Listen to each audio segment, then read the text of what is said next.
জয় গুরু। অখণ্ড মণ্ডলেশ্বর শ্রী শ্রী স্বামী স্বরূপানন্দ পরমহংসদেবের অমৃতময় বাণী। জগৎ জয়ের উপায় মায়া জয়।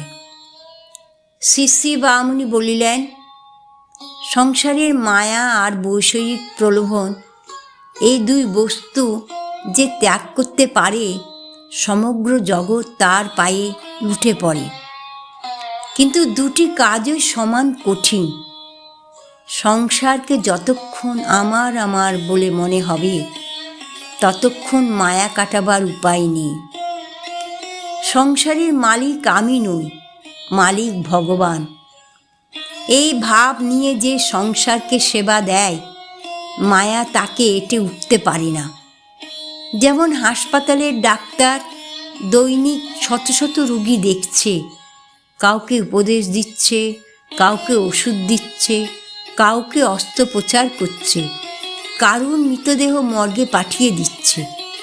প্রত্যেকের প্রতি নিজ কর্তব্য কাজ সে করছে, যার জন্য যতটুকু দরদ তার থাকা উচিত তা তার আছে। কিন্তু কারুর জন্যই উদ্বেগ নেই, অধীরতা নেই, মত্ততাও নেই। ওম শান্তি।